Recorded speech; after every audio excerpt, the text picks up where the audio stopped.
नमस्कार दोस्तों। आज की वीडियो में हम पढ़ने वाले हैं जुवेनाइल कोड के बारे में। जुवेनाइल क्या होता है, जुवेनाइल कोड क्यों बनाए गए हैं, भारत में जुवेनाइल जस्टिस एक्ट कब आता है, कब कब इसमें संशोधन किए जाते हैं और जुवेनाइल कोड में पुलिस की क्या भूमिका है। तो चलिए स्टार्ट करते हैं। सबसे पहले हम ये जान लेते हैं कि जुवेनाइल होते कौन हैं। तो जुवेनाइल हम उनको मानते हैं जिनकी आयु 18 साल से कम होती है। और जुवेनाइल कोर्ट क्या होते हैं या इनको क्यों स्थापित किया गया है। तो जो जुवेनाइल कोर्ट है वो एक विशेष प्रकार की अदालत होती है जो उन नाबालिगों से संबंधित मामलों को सुनती है जो कानून का उल्लंघन करते हैं या जिन्हें अपेक्षा या दुर्व्यवहार और अन्य कारणों से न्यायिक हस्तक्षेप की आवश्यकता होती है। और इन अदालतों का जो उद्देश्य होता है वो बच्चों को सुधारना होता है और उनका पुनर्वास करना होता है, ना कि उनको सज़ा देना। उसके बाद अगर हम देखें juvenile justice act in India, तो भारत में 1960 से पहले किशोर अपराधी की जो उम्र थी वो प्रत्येक राज्य में अलग अलग थी। 1959 में भारत बाल अधिकारों पर संयुक्त राष्ट्र की घोषणा का हस्ताक्षरकर्ता बन गया। भारत में जो जुवेनाइल के लिए जस्टिस एक्ट आता है वो सबसे पहले 1960 में आता है और ये भारत में बच्चों की सुरक्षा के लिए पहला केंद्रीय कानून था जो जम्मू कश्मीर को छोड़कर पूरे केंद्र शासित प्रदेशों में लागू था। अब इस एक्ट में क्या प्रावधान था कि बच्चों को कारावास में नहीं रखा जाएगा और इसके साथ ही इसमें ये भी प्रावधान था कि जो 16 से 18 वर्ष की आयु के बच्चे हैं, चाहे वो लड़का है या लड़की है, जिसने गंभीर अपराध किया है उनको वयस्क की तरह ही मुकदमा उन पर चलाया जा सकता है। उसके बाद अब इस एक्ट में संशोधन किया जाता है और इसको रिप्लेस किया जाता है जुवेनाइल जस्टिस एक्ट 1986 के द्वारा। अब इसमें क्या प्रावधान था कि जो ये 1986 का एक्ट था ये पूरे देश में समान रूप से लागू होता है और इस अधिनियम में किशोर को परिभाषित किया गया। और इस अधिनियम के अनुसार जो 18 वर्ष से कम उम्र की लड़कियां और 16 वर्ष से कम उम्र के जो लड़के हैं उन्हें जुवेनाइल कहा गया। 20 नवंबर 1989 को यूनाइटेड नेशन के द्वारा राइट ऑफ द चाइल्ड पर एक कन्वेंशन लाई जाती है और इसमें अंतर्राष्ट्रीय लेवल पर जो जुवेनाइल है उसकी परिभाषा दी जाती है। और इस परिभाषा के अनुसार जो 18 वर्ष से कम उम्र के बच्चे हैं उन सभी को जुवेनाइल कहा गया। उसके बाद इंडिया में भी जुवेनाइल जस्टिस एक्ट 2000 लाया जाता है जो कि 1986 के एक्ट को रिप्लेस करता है। और इसमें भी यूनाइटेड नेशन की तर्ज पर ही जो जुवेनाइल है उनकी जो आयु है वो 18 वर्ष सभी के लिए कर दी गई, चाहे वो लड़का है या लड़की है। जिनकी आयु 18 वर्ष से कम है उन सभी को किशोर माना जाएगा। और इसमें ये प्रावधान किया कि इनकी जो इनसे संबंधित मामले हैं उसके लिए विशेष किशोर पुलिस इकाई की स्थापना की जाएगी और जुवेनाइल जस्टिस बोर्ड की स्थापना की जाएगी। अब जो जुवेनाइल जस्टिस बोर्ड है इसमें 3 मेंबर होंगे, एक जुडिशियल मजिस्ट्रेट होगा और 2 सोशल वर्कर होंगे। अब जो 2 सोशल वर्कर है इनमें एक महिला का होना ज़रूरी है।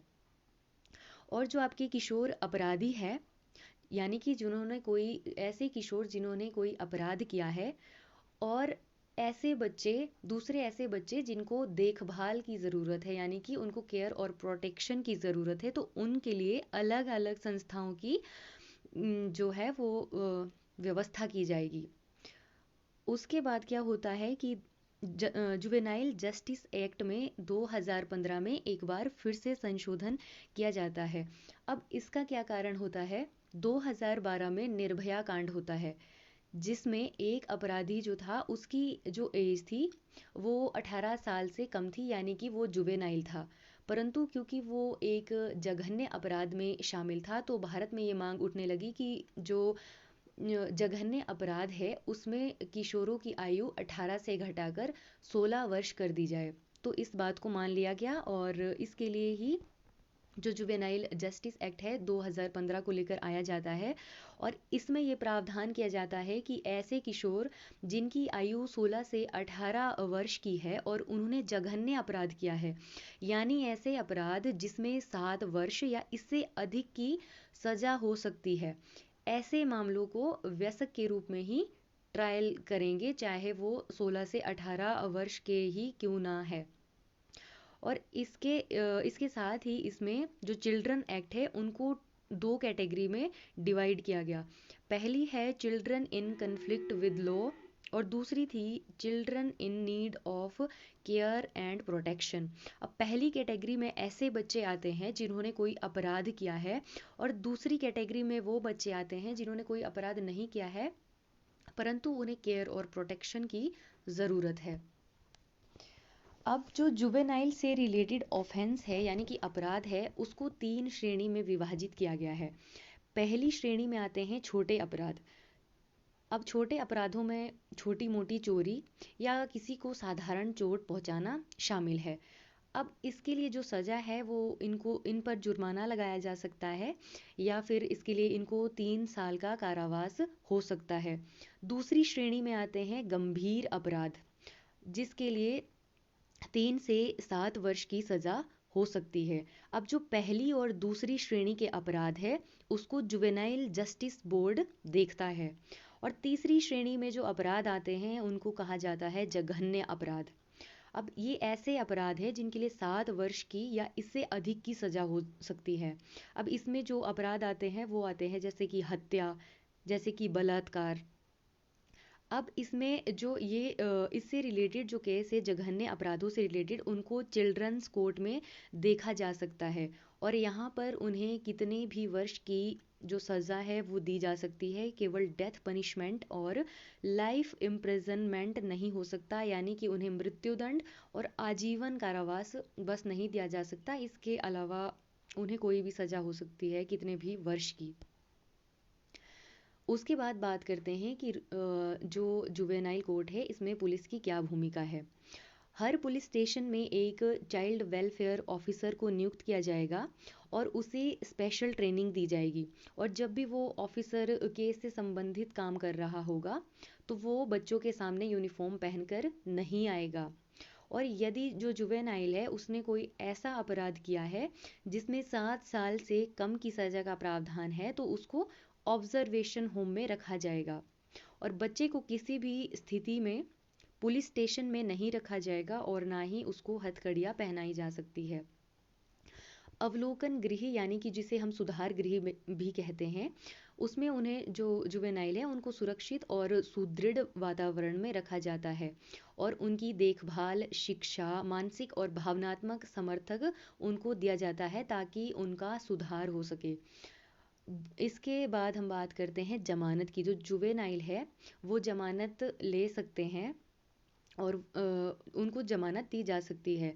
जुवेनाइल जस्टिस एक्ट के तहत जो नाबालिग है उनसे संबंधित मामलों में जो जमानत है उसका प्रावधान अधिक लचीला होता है और सामान्यतः बच्चों को जमानत पर रिहा कर दिया जाता है चाहे उन पर कोई भी अपराध दर्ज हो।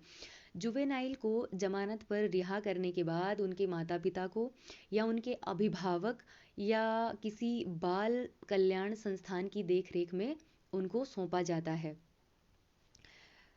जुवेनाइल जस्टिस एक्ट के तहत जो जमानत है वो एक अधिकार है। अब जमानत से इनकार कौन कौन से कारणों में किया जा सकता है। यदि यह माना जाता है कि नाबालिग की रिहाई से उसकी खुद की सुरक्षा को खतरा है, अगर ऐसा लगता है कि बच्चा रिहाई के बाद न्यायिक प्रक्रिया से भाग सकता है, अगर उसकी रिहाई से समाज में कानून और व्यवस्था पर असर पड़ सकता है, अगर यह संभावना हो कि जमानत पर रिहा होने के बाद किशोर गवाहों को प्रभावित कर सकता है या सबूत के साथ छेड़छाड़ कर सकता है, तो ये कुछ ऐसी परिस्थितियां हैं जब जमानत देने से इनकार किया जा सकता है। तो आज की वीडियो में बस इतना ही था। आई थिंक आपको टॉपिक समझ आ गया होगा। वीडियो देखने के लिए आपका बहुत बहुत धन्यवाद।